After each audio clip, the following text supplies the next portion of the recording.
चलो, good afternoon all of you, have a nice day. हम लोग क्लास स्टार्ट करते हैं। I am Raunak Agrawal and I welcoming you all on India's largest e learning platform that is Unacademy's just 9th and 10th। Unacademy के just 9th and 10th पे मैं आपको लोगों का वेलकम करती हूँ। One step solution to class 9th and 10th। Today we are going to start French revolution. आज हम लोग फ्रेंच रेवोल्यूशन पढ़ना स्टार्ट करते हैं। और फ्रेंच रेवोल्यूशन में आज हम लोग क्या देखेंगे? आज हम लोग देखेंगे कि कैसे आउटब्रेक होता है रेवोल्यूशन का, और फ्रांस का जो सोसाइटी था वो कैसा था 18th सेंचुरी के टाइम पे। So let me give you a brief introduction about myself. I am Ronak Agarwal. I have done BCom, MCom and PGT. I have more than 3 years of experience in social science and 1 year experience as ITT teacher. I have mentored students from class 9th and 10th and taught more than 1000 students. I also hold experience in teaching through online mode. चलो class start करते हैं। तो जिन बच्चों ने अभी तक Telegram को download नहीं किया है, ये आइकन है टेलीग्राम ऐप का। जो भी डिवाइसेस आप यूज कर रहे हैं, जो भी प्लेटफॉर्म आप यूज कर रहे हैं, वहां पे आपको प्ले स्टोर में या ऐप स्टोर में जाएंगे, टेलीग्राम टाइप करेंगे तो ये आइकन आपको मिलेगा। आपको करना क्या है, इस टेलीग्राम चैनल को डाउनलोड करना है, ऐप को डाउनलोड करना है। एंड जो just class 9th and 10th का चैनल है, उसका लाइव ऑफिशियल पेज है, उसको आपको सब्सक्राइब करना है livedaily.me/just class 9th and 10th के नेम से। चलो, तो जिन बच्चों ने अभी तक अनअकैडमी के लर्निंग ऐप को डाउनलोड नहीं किया है, फटाफट से अनअकैडमी के लर्निंग ऐप को डाउनलोड कीजिए, इसको इंस्टॉल कीजिए। If you are aspirant for class 9, go for class 9।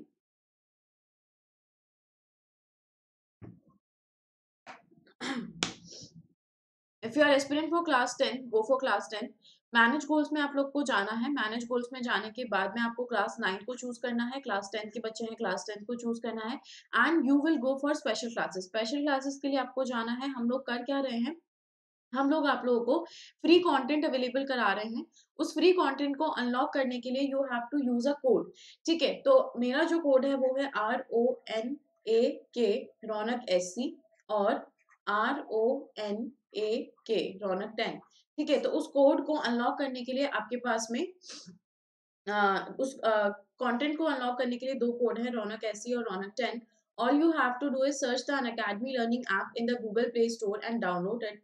Log in the app and select the goal. Then you have to select the menu button on the top left corner and select special. ठीक है, आपको करना क्या है, enter करना है invite code को to unlock your free plan. चलिए, अनअकैडमी के सब्सक्रिप्शन की बात करते हैं। अनअकैडमी के सब्सक्रिप्शन की अगर हम बात करें,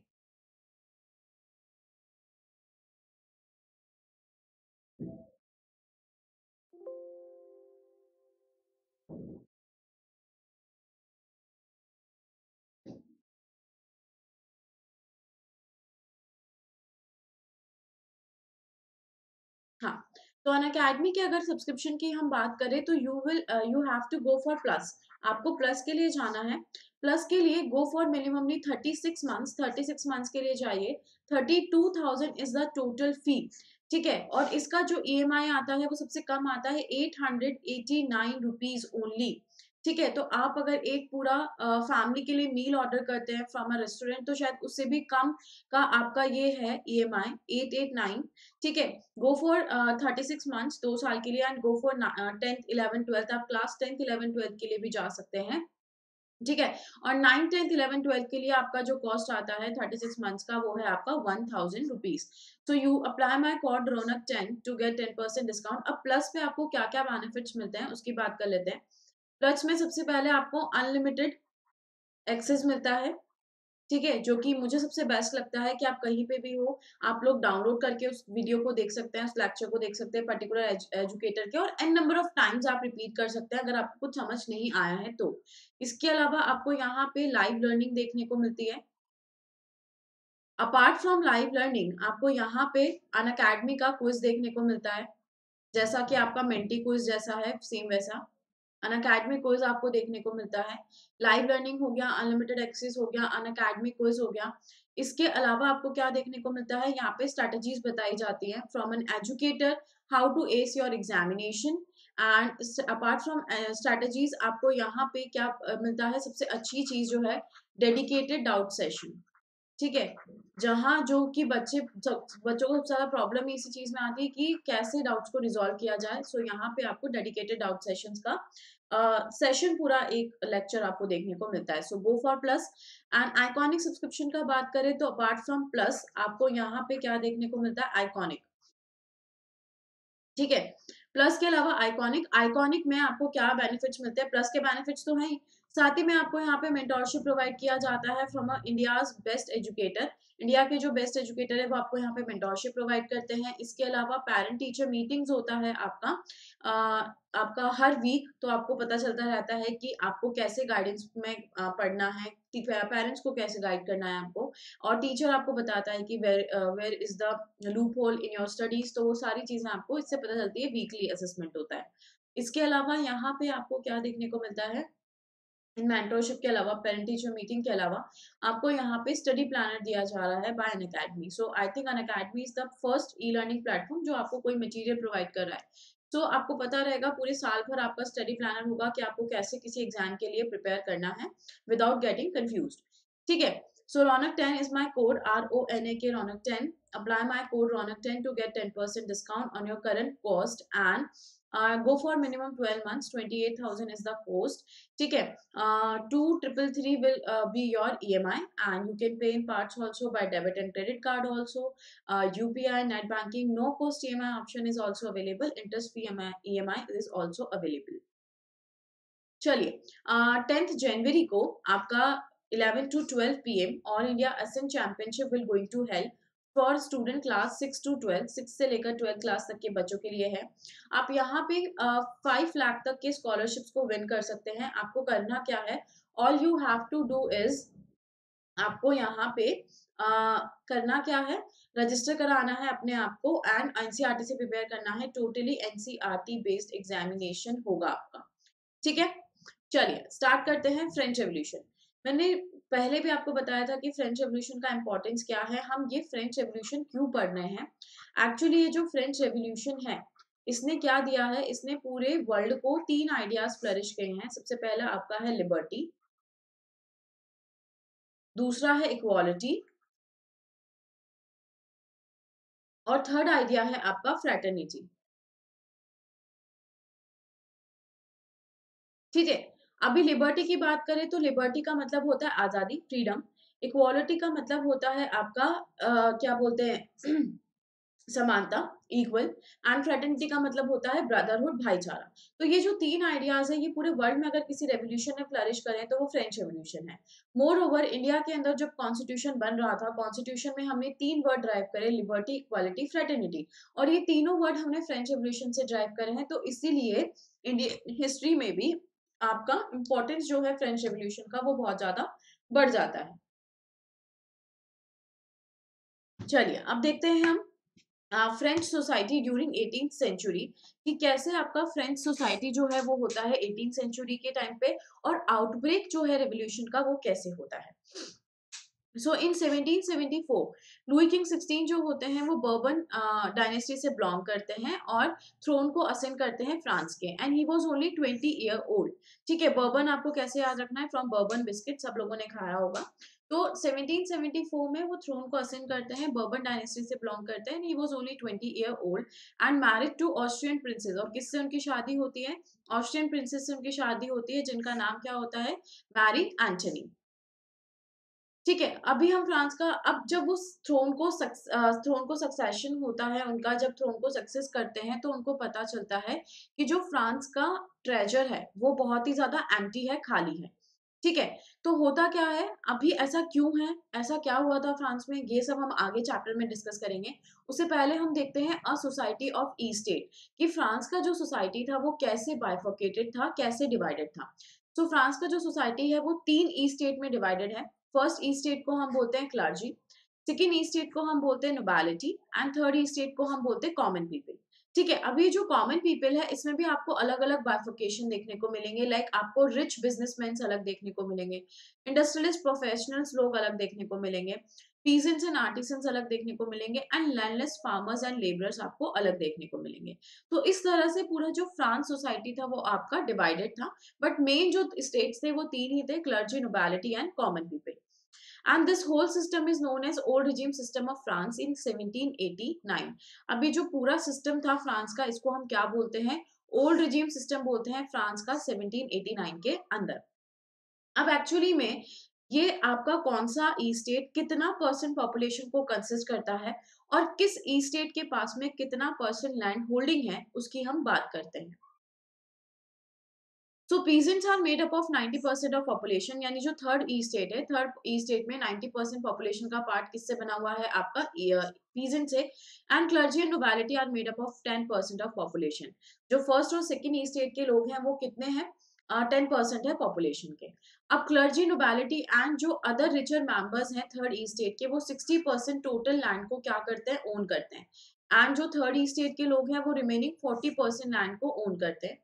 members of first two state, जो फर्स्ट टू स्टेट के मेंबर्स है क्लर्जी एंड नोबिलिटी, वो भी क्या एंजॉय करते हैं, सर्टेन प्रिविलेजेस को एंजॉय करते हैं by birth. The most important of these was exemption for paying taxes to the state. और जो सबसे मोस्ट इंपॉर्टेंट प्रिविलेज था वो था कि उनको एग्जाम्पशन था, छूट थी कि उनको कोई भी टैक्स पे नहीं करना था। एंड नोबल्स फर्दर क्या एंजॉय करते थे, नोबल फर्दर आपका डुअल फीडुअल प्रिविलेजेस को एंजॉय करते थे, यानी लैंड टैक्सेस को एंजॉय करते थे। ठीक है, तो अपार्ट फ्रॉम योर टैक्सेस उनको एक एक्स्ट्रा टैक्स और वो चार्ज करते थे, वो था लैंड टैक्सेस। पीजेंट्स वर ऑब्लाइज्ड, अब पीजेंट्स जो थे वो बहुत ही ज्यादा ऑब्लाइज थे, ऑब्लाइज उनको करना पड़ता था, रेंडर करनी पड़ती थी services to the lord, to work in his houses, उनके घरों में काम करना पड़ता था। ठीक है, फील्ड्स पे काम करना पड़ता था, आर्मी में सर्व करना पड़ता था, बिल्डिंग रोड्स, जब आपके रोड्स बनाए जाते थे तो उसको बनाने में पार्टिसिपेट करना पड़ता था, और कभी कभी ये लोग फ्री ऑफ कॉस्ट भी काम करते थे, बिना कुछ चार्ज के भी काम करते थे। टैक्स सिस्टम की बात करें तो फ्रांस का जो टैक्सेशन था वो कैसा था, फ्रांस का टैक्सेशन 3 पार्ट्स में डिवाइडेड था, टिथ, टाइल एंड गबैल। ठीक है, और tax levied by church comprising 1/10 of agriculture produce. जो टाइल है वो क्या है, एक तरह का टैक्स है जो कि चर्च लगाता है, किसके ऊपर, 1/10 आपका जितना भी एग्रीकल्चर प्रोड्यूस हुआ है उसका 1/10 पार्ट सीधा डायरेक्टली किसको जाएगा, चर्च को जाएगा। एंड सेकेंड है आपका टाइल, जो कि आपका लैंड सॉरी टैक्स है, डायरेक्टली स्टेट को पे करते हो, स्टेट यानी किंग को आप पे करते हो, नोबिलिटी को आपको पे करते हो। गबैल जो है वो सॉल्ट टैक्स है। अब ये जो तीनों टैक्स का जो बर्डन है ये किसके ऊपर था, होली सोली आपके थर्ड ई स्टेट के लोगों के ऊपर था। थर्ड ई स्टेट के लोग इस टैक्स के बर्डन को क्या करते थे, बेयर करते थे। फाइनेंशियल रीजंस की बात करें तो फाइनेंशियल रीजंस जो है, आपको मैंने पहले भी बताया था कि फर्स्ट ई स्टेट के, मतलब जब हमने स्लाइड स्टार्ट करी थी, जब हमने पढ़ना स्टार्ट किया था, कि जब किंग लुइस 16 अपने थ्रोन को असेंड करते हैं तो उनके सक्सेशन पे उनको क्या पता चलता है, उनके सक्सेशन पे उनको ये पता चलता है कि जो ट्रेजर है फ्रांस का वो क्या है, एम्प्टी है। He found that the treasure of France is empty. Long war years had drain the resources of France. जो लॉन्ग वॉर ईयर्स हैं उन्होंने क्या किया है, फ्रांस के रिसोर्सेज को ड्रेन कर दिया है, खत्म कर दिया है। The cost of maintaining the court was also very high. जो कॉस्ट था कोर्ट को मेंटेन करने का वो भी बहुत हाई था। लुई किंग 16 ने हेल्प किया 13th अमेरिकन कॉलोनीज को to gain their independence from common enemy Britain. Moreover Louis king 16 ने क्या किया, जो 13 अमेरिकन कॉलोनीज थे, ठीक है, ब्रिटेन कॉलोनीज थे, तो उनको इंडिपेंडेंस गेन करने में हेल्प किया फ्रॉम ब्रिटेन। मोर ओवर आपको पता है कि जब भी वॉर होता है तो वॉर में हमेशा क्या होता है कि जो रिसोर्सेज है वो ड्रेन आउट होते हैं, चाहे आपका इकोनॉमिक रिसोर्सेज हो, चाहे आपका फाइनेंशियल रिसोर्सेज हो, चाहे ह्यूमन रिसोर्सेज हो। ठीक है, तो अब वॉर को लड़ने के लिए हमें क्या चाहिए होता है, लोन का जरूरत होता है, जब हमारे इकोनॉमिक रिसोर्सेज, फाइनेंशियल रिसोर्सेज खत्म हो चुके होते हैं। तो यहाँ पे भी जो वॉर ईयर्स थे उन्होंने अब बिलियन लिवार्स का लोन जो था वो ऐड कर दिया था लुई किंग 16 के उसमें। ठीक है, अब ये जो लिवार है ये है क्या, currency, a form of currency. ठीक है, तो अब बिलियन लिवार्स का जो डेथ था वो ऑलरेडी बढ़कर कितना हो चुका था, कर्जा वो ऑलरेडी बढ़कर 2 बिलियन लिवार्स हो चुका है, और मनी लैंडर्स उस पर 10% इंटरेस्ट को चार्ज कर रहे हैं ऑन लोन्स। ठीक है, to meet its regular expenses, इस अपने रेगुलर एक्सपेंसेस को मीट करने के लिए, such as cost of maintaining an army, army के कॉस्ट को मतलब जो आर्मी को मेंटेन करने का कॉस्ट है वो भी बहुत हाई है, कोर्ट को मेंटेन करने का कॉस्ट भी बहुत हाई है, गवर्नमेंट ऑफिसेज और बिल्डिंग्स को, यूनिवर्सिटीज को रन करने का कॉस्ट भी आपको पे करना पड़ेगा। और तो इन सब चीजों के लिए the state was force to increase the taxes. तो फाइनली स्टेट जो था वो बहुत ज्यादा फोर्स कर रहा था किसको, किंग को, कि आप क्या करो, ये सारे रीजंस किंग को बहुत फोर्स कर रहे थे टैक्सेस को इंक्रीज करने के लिए। सो सून क्या होता है कि दूसरे और रीजन हमें देखने को मिलते हैं। अब दूसरे क्या रीजंस होते हैं हम उनकी बात करते हैं। The population of France rose about 23 million. जो पॉपुलेशन होता है फ्रांस का वो 23 मिलियन होता है 1715 में। वो बढ़ के आपका कितना हो जाता है 28 million in 1789। Year of bad harvest lead to substances crisis. जो ईयर होते हैं बैड हार्वेस्ट के वो क्या लेड करते हैं आपके सब्सटेंसेस क्राइसिस को लेड करते हैं। सब्सटेंसेस क्राइसिस होता क्या है? सब्सटेंसेस क्राइसिस एक एक्सट्रीम सिचुएशन होता है where the basic means of livelihood are endangered. जहां पे आपके जो बेसिक मीन्स होते हैं लाइवलीहुड के वो आपके एंडेंजर्ड हो, आप उस कंडीशन में पहुंच जाओ कि आप अपने बेसिक लाइवलीहुड के मीन्स को भी क्या ना कर पाओ, अफोर्ड ना कर पाओ। अब उसी टाइम पे क्या होता है, इमरजेंस होता है मिडिल क्लास का। मिडिल क्लास का कैसे इमरजेंस होता है? 18th सेंचुरी के अंदर जो सोशल ग्रुप्स होते हैं वो आपके इमर्ज होते हैं जिसको हमने नाम दिया है मिडिल क्लास। अब मिडिल क्लास एक्चुअली में वो लोग हैं जिन्होंने अपनी वेल्थ को अर्न किया है through an expanding trade from overseas. Overseas trade को एक्सपेंड करके उन्होंने क्या किया है, अपनी वेल्थ को अर्न किया है।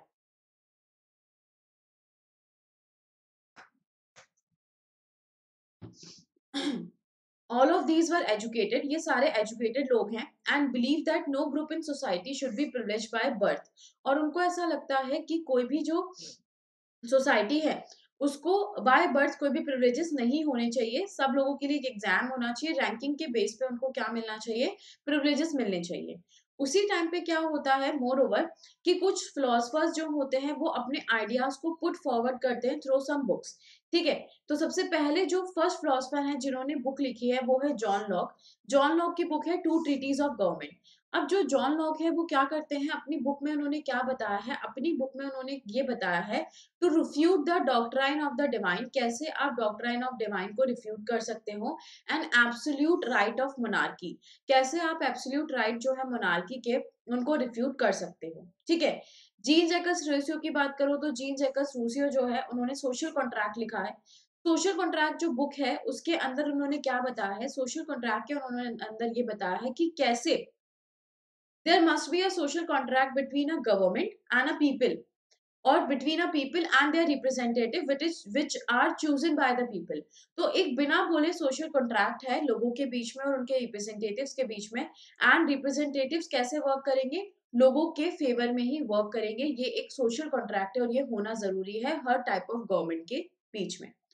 मॉन्टेस्क्यू, मॉन्टेस्क्यू ने लिखा था स्पिरिट ऑफ लॉस। अब मॉन्टेस्क्यू ने क्या प्रपोज किया, मॉन्टेस्क्यू ने a division of power propose किया between within the government, between the legislative and executive and judiciary. मतलब इन्होंने पावर्स को डिवाइड किया, जैसे हमारे इंडिया में पावर्स डिसेंट्रलाइज हैं वैसे इन्होंने डिसेंट्रलाइजेशन बताया पावर्स का। लेजिस्लेचर लेजिस्लेटिव के बीच में, एग्जीक्यूटिव के बीच में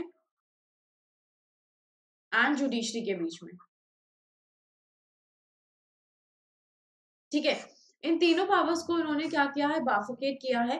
अब जो ये पावर इन्होंने बताया, ये जो मेथड बताया बाफिकेशन का, ये बाइफोकेशन का मेथड यूएसए में ऑलरेडी प्रैक्टिस हो रहा था।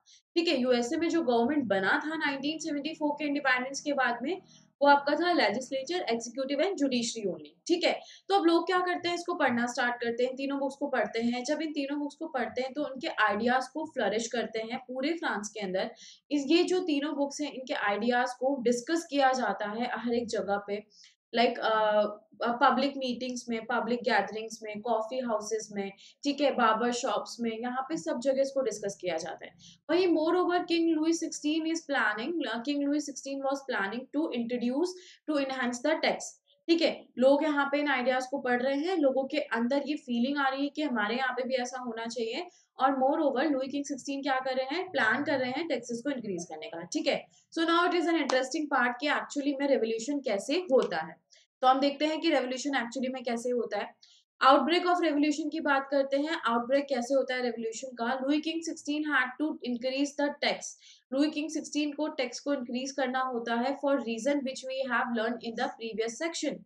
उन रीजंस के लिए जिनको हमने प्रीवियस सेक्शन में समझा है, हमने देखा है। फाइनेंशियल रीजन क्या था, सोसाइटी क्या था, अदर रीजंस क्या थे, फिलोसफर्स का क्या रोल था, मिडिल क्लास का क्या रोल था। तो इन सब रीजंस की वजह से लुई किंग 16 को क्या करना पड़ता है, टैक्सेस को इंक्रीज करना पड़ता है।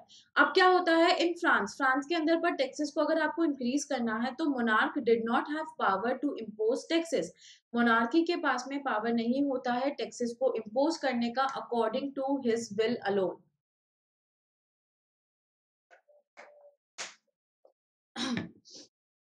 सो they call a meeting of estate general, तो ये क्या बुलाते हैं, ई स्टेट जनरल के मीटिंग को कॉल आउट करते हैं, which would then pass their proposals to new taxes.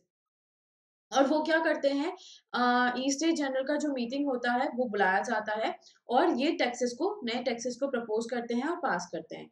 अब ई स्टेट जनरल एक्चुअली में था क्या, the estate general was a political body, estate general एक पॉलिटिकल बॉडी था to which 3 estate send their representative, तीनों estate के लोग अपने रिप्रेजेंटेटिव्स को भेजते थे। And last time it was done in 1614, and last time ये कब किया गया, 1614 के टाइम पे किया गया। अब देखते हैं हम आउटब्रेक कैसे होता है रेवोल्यूशन का। तो आपको डेट्स इसमें 4 डेट्स गिवन है, उन 4 डेट्स को याद करने का बहुत सिंपल सा फंडा है कि आपको डेट्स ऐसे याद करनी है, 5, 20, 14 और 4। साल आपका एक ही है, 1789, 1789, 1789, 1789, ठीक है। अब यहाँ पे आपको क्या करना है, मई, सिर्फ फर्स्ट स्टार्टिंग मंथ याद रखना है मई, उसके बाद में एक एक मंथ की गैप में आपको लिखना है मई, जून, जुलाई, अगस्त, ठीक है। तो ऐसे आप इन डेट्स को याद कर सकते हैं। अब हम फर्स्ट डेट का बात करते हैं, 5 मई 1789 की। 5 मई 1789 को क्या होता है, तो on 5 May 1789 estate general का मीटिंग जो है वो स्टार्ट किया जाता है। जो ई स्टेट जनरल के लोग होते हैं, फर्स्ट ई स्टेट के लोग 300 रिप्रेजेंटेटिव्स को भेजते हैं, सेकेंड ई स्टेट के लोग वापस से 300 रिप्रेजेंटेटिव्स को भेजते हैं, एंड थर्ड ई स्टेट के लोग 600 रिप्रेजेंटेटिव्स को भेजते हैं। अब ये जो मीटिंग है, ये मीटिंग आपका हॉल ऑफ वर्सल्स में होता है, ठीक है, ट्रूलिस फोर्ट के। और यहाँ पे इसमें sitting arrangements is like this कि यहाँ पे आमने सामने फर्स्ट और सेकेंड ई स्टेट के लोगों के लिए सिटिंग अरेंजमेंट होता है, थर्ड ई स्टेट के लोगों को परमिशन नहीं होता है बैठने का। ये लोग आते हैं मीटिंग में, बड़े बड़े बैग्स लेके आते हैं जिसमें ग्रीवेंसेस लेटर होते हैं फॉर किंग और उसके एडमिनिस्ट्रेशन के अगेंस्ट में, एंड 20-30,000 लेटर्स होते हैं, लोग उन बड़े बड़े बैग्स को लेकर खड़े होते हैं और मीटिंग स्टार्ट होता है। अब जो वोटिंग होता है ई स्टेट जनरल में पास्ट के टाइम पे, वो आपका कैसे होता था, एक प्रिंसिपल पे बेस्ड था, वो उस प्रिंसिपल का क्या फंडा था, 1 ई स्टेट 1 वोट, यानी एक ई स्टेट के पास में एक वोट है। बट जो मेंबर्स थे थर्ड ई स्टेट के, उन्होंने क्या डिमांड करना स्टार्ट किया, but the members of third E state demanded that voting now be conducted by the assembly, voting जो है आपका असेंबली कंडक्ट करे एज अ होल, यानी each member has a 1 vote, ठीक है, 1 मैन 1 वोट का उन्होंने डिमांड किया। अब दिक्कत क्या था कि 300 रिप्रेजेंटेटिव्स थे, यहाँ पे जब 300 रिप्रेजेंटेटिव्स हैं तो आपको पता है कि फेवर में 300 वोट्स आपको मिल जाएंगे किंग के, यहाँ पे भी 300 फेवर में वोट्स मिल जाएंगे और यहाँ पे अगेंस्ट में जाएंगे, तो 600, तो ये क्या हो जाएगा, इट्स टाई, ठीक है, तो टाई हो जाएगा, तो कभी भी ये जो प्रपोजल है ये पास नहीं हो पाएगा, and king knew about that, ठीक है। So when king rejected this proposal, king क्या करता है, इस रिजेक्ट प्रपोजल को टोटली रिजेक्ट कर देता है, बोल देता है कि मैं इसको एक्सेप्ट नहीं करूंगा। So the members of third E state walkout, जितने भी मेंबर्स होते हैं वो वॉकआउट कर देते हैं असेंबली से इन प्रोटेस्ट, ठीक है, वो प्रोटेस्ट के साथ में असेंबली से वॉकआउट कर देते हैं, एंड ये प्रपोजल वहीं पे ही ड्रॉप कर दिया जाता है, ये प्रपोजल आपका पास नहीं होता है। चलो, अब हम आते हैं सेकंड डेट पे, on 28 June 1789 indoor tennis court oath. 28 June को ये लोग सारे जो वहां से गुस्से में निकले थे, एक महीने के बाद में असेंबल करते हैं in the hall of indoor tennis court on the ground of Versailles.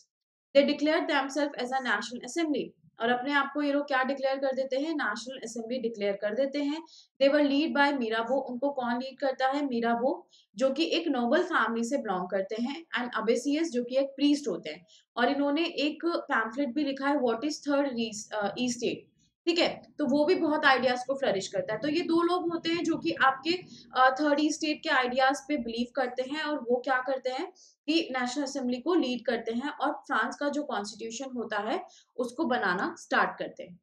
ठीक है, अब क्या होता है ऑन 28 जून को ही, while the national assembly was busy in drafting constitution, जो रेस्ट ऑफ द फ्रांस है वो पूरा डिस्ट्रॉय होने की कगार पे है। क्या होता है फ्रांस के अंदर ऐसा, हम उसकी बात करते हैं। The severe winter had meant a bad harvest. अब क्या होता है, बहुत ज्यादा ठंड पड़ती है। अब जैसे ही बहुत ज्यादा ठंड पड़ती है तो बहुत ही ज्यादा बैड हार्वेस्ट होता है। द प्राइस ऑफ ब्रेड रोज, जो प्राइस है ब्रेड के वो बढ़ जाते हैं आपके। बेकर्स इस सिचुएशन का फायदा उठाते हैं और क्या करते हैं कि प्राइसेस तो बढ़ रहे हैं तो सप्लाईज को और होल्ड कर लेते हैं। और ब्रेड जो होता है वो बेसिक स्टेपल फूड होता है फ्रांस का। ठीक है, तो क्या होता है कि जब ऐसे करते हैं तो जितने भी विमेन्स होते हैं उनको बहुत ही लंबी लाइंस में लगना पड़ता है बेकरी पे। उनको गुस्सा आ जाता है, 4-4 5-5 घंटे खड़े रहने के बाद भी उनको जब ब्रेड नहीं मिलता है, तो वो क्या करते हैं गुस्से में जितना भी शॉप्स होता है उसको स्ट्रॉन्ग कर लेते हैं। ठीक है, अब क्या होता है, नेक्स्ट डेट आता है आपका 14 जून 1789, स्टॉर्मिंग ऑफ ब्रिस्टाइल। ठीक है, कैसे जो ब्रिस्टाइल फोर्ट्रेस प्रिजन है उसका स्टॉर्मिंग होता है, कैसे उसको लूट लिया जाता है। तो किंग क्या करता है, ऑर्डर करता है ट्रूप्स को किसके अंदर आने के लिए, पेरिस के अंदर आने के लिए। और ये फेक ऑर्डर होता है, वेग ऑफर होता है, और लोगों के अंदर ये अफवाह फैल जाती है कि किंग ने ऐसा किया है, जबकि उसने ऐसा कुछ नहीं किया है। ऑन 14 जुलाई जो एडिटेटेड क्राउड होता है, जो बहुत भड़का हुआ एजिटेटेड क्राउड होता है, वो क्या कर लेता है, स्ट्रॉन्ग कर लेता है, डिस्ट्रॉय कर देता है ब्रिस्टाइल फोर्ट को। रूमर स्प्रेड हो जाते हैं कि that he would soon order the army to fire upon the citizens, कि उन्होंने ऐसा ऑर्डर दिया है लुई किंग 16 ने आर्मी को कि जो सिटीजन है आप उनके ऊपर फायर करो, and it is not possible. So some 7,000 man and women gathered in front of town hall. 7,000 man and women gathered होते हैं टाउन हॉल के सामने, और वो अपने आप को पीपल्स मिलिटिया डिक्लेयर कर देते हैं। पीपल आर्मी, लोगों का आर्मी, पीपल मिलिट्री। अब क्या होता है कि on they broke into a government offices, ये नंबर ऑफ गवर्नमेंट ऑफिसेज में जाते हैं, वहां पे उनको लूटते हैं, बट इनको आर्म्स एंड इम्यूनाइजेशन नहीं मिलता है। अब लड़ना है तो आर्म्स एंड इम्यूनाइजेशन का जरूरत है। तो उसमें से जो ग्रुप होता है कुछ, उसमें से आपका several a group of several hundred people march towards the eastern part of country. वो क्या करते हैं, जो ईस्टर्न पार्ट है कंट्री का वहां पे मार्च करते हुए आते हैं। ठीक है, and storm the fortress prison, जो फोर्ट्रेस प्रिजन होता है उसको स्ट्रॉम कर लेते हैं।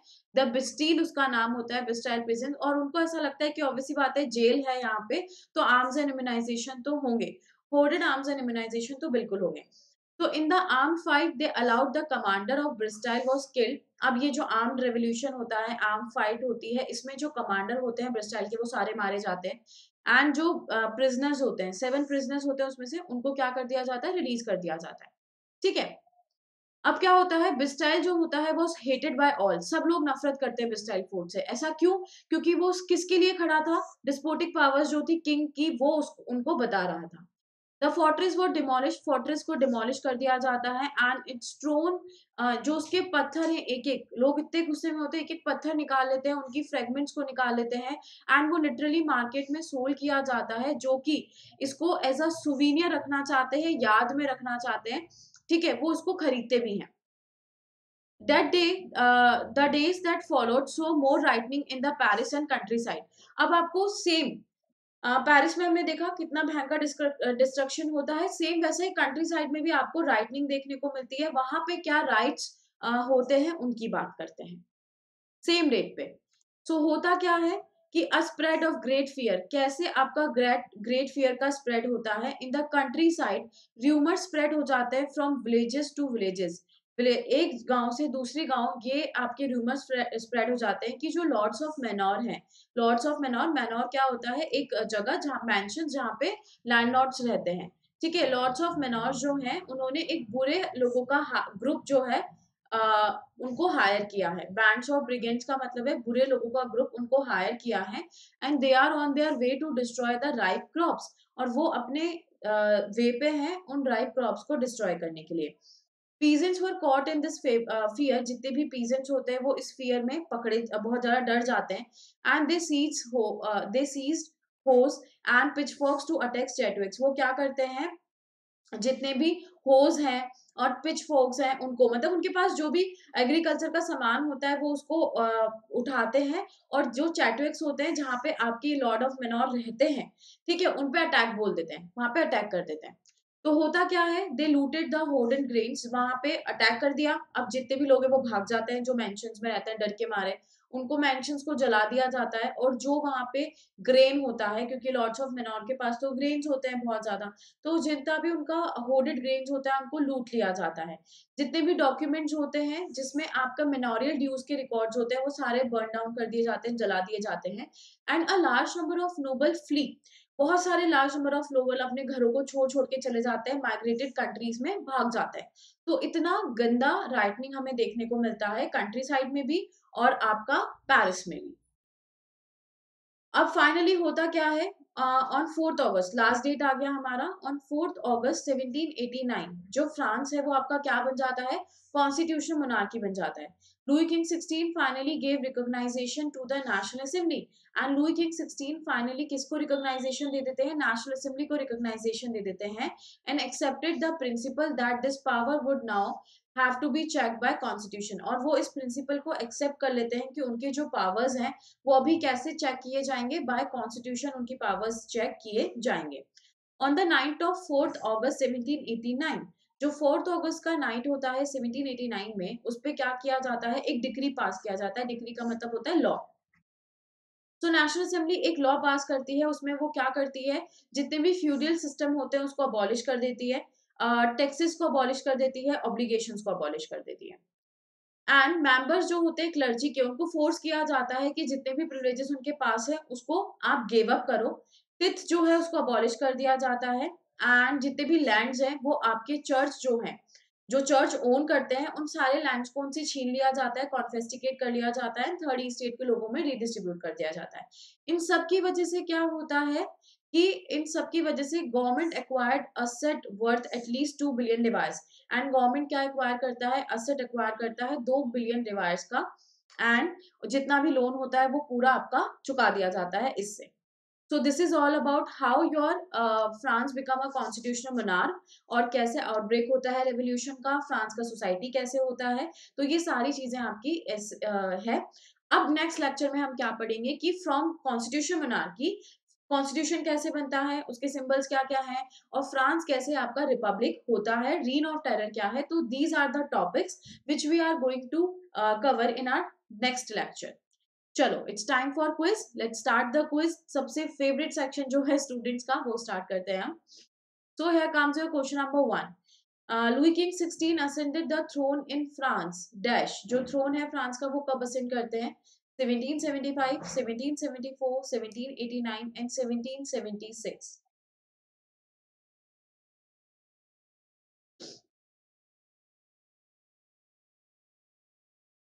Okay, 7, 6, 5, 4, 3, 2, 1, and the correct answer is 1774। 1774 में लुई किंग 16 जो है जो थ्रोन है फ्रांस का उसको असेंड करते हैं।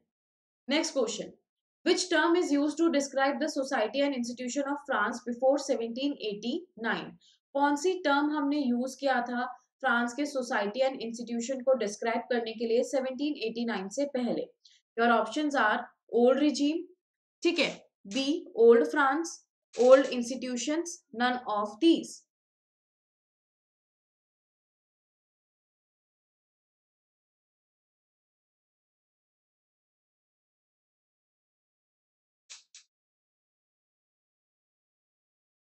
Okay, so correct answer is old regime. Old regime system हम यूज करते थे to describe the society and institution of France before 1789। Next question, what was estate general? Estate general क्या है? A head of army, a political body, head of church और election commission.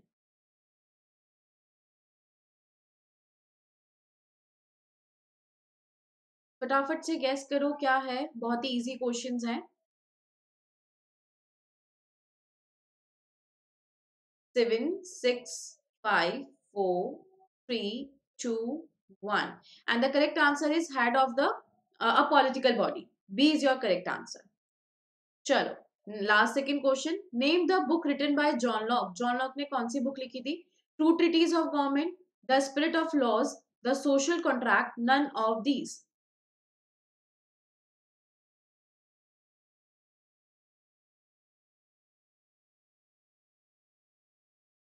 10, 9, 8, 7, 6, 5, 4, 3, 2 and 1। Correct answer is two treatise of government. और इसमें इन्होंने बताया था कि how you can refute the doctrine and divine rights of monarch, कैसे आप king के जो डॉक्ट्राइन एंड डिवाइन राइट्स है उनको रिफ्यूज कर सकते हो। And last question, the term old regime system means. Old regime system का मतलब क्या होता है, अभी डिस्कस किया है। History of France before 1789, administration of France before 1789, society of France before 1789 and none of the above. So now guess the answer.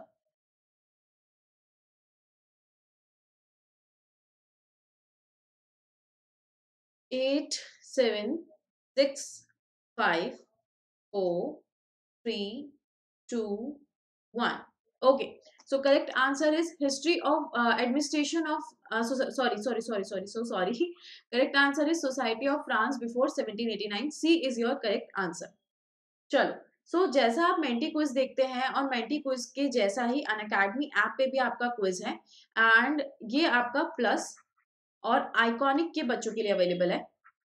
ठीक है, प्लस एंड आइकॉनिक के जो बच्चे हैं उनके लिए अवेलेबल है। तो आपको करना क्या है, आपको अनअकैडमी का लर्निंग ऐप डाउनलोड करना है, सर्च करना है गूगल प्ले स्टोर पे जाके, डाउनलोड करना है, लॉगिन करना है ऐप पे, सेलेक्ट करना है गोल मेन्यू में, select the menu button on the top left corner and select plus, select the label test at the tab at the bottom of screen, click the option join quiz and enter the code and wait for educator to host the quiz।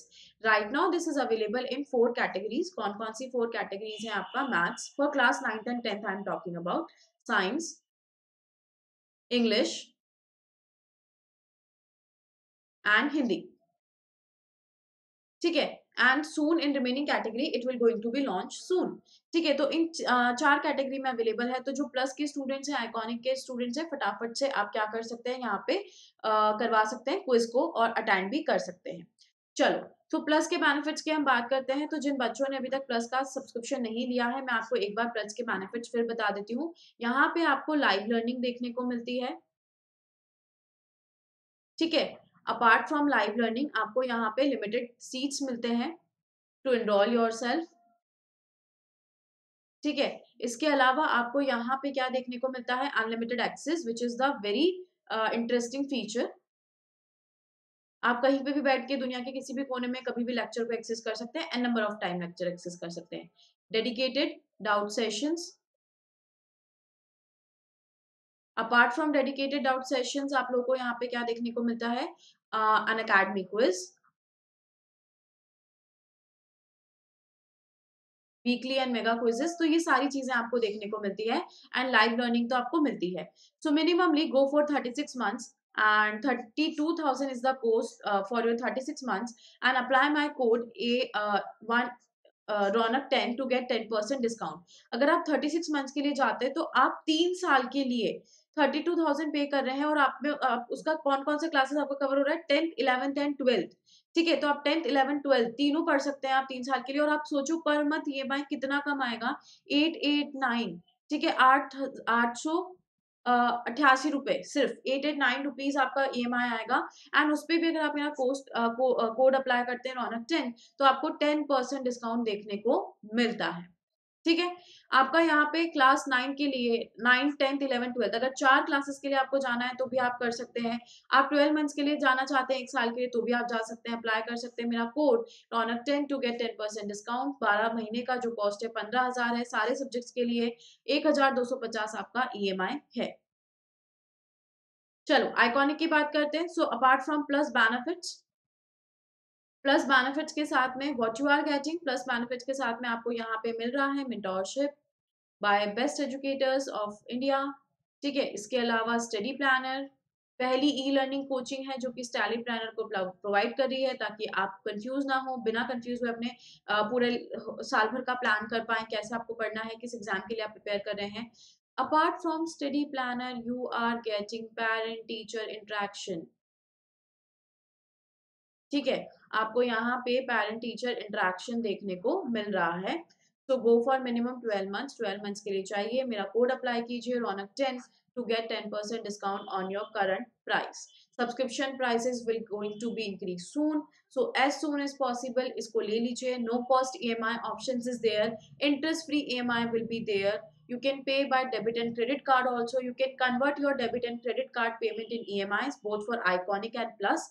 You can pay in parts also if you are not if you don't want to pay a whole amount, ठीक है, and you can pay by UPI, EMI or net banking.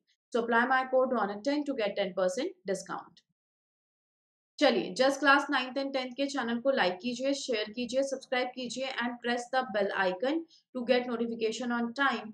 And याद रखिए कि आपका scholarship exam है 10th जनवरी को अनअकैडमी असिन, and you can win scholarship up to 5 lakh rupees. So enrol कीजिए अपने आप को। टोटली एनसीईआरटी बेस्ड पेपर आएगा for maths and science, and go for it. Enroll yourself. Use referral code RONAK10 on your next Unacademy subscription to get 10% discount on your Plus or Iconic subscription. Bye bye and a happy new year. कल मिलते हैं French revolution के revision के second lecture के साथ में।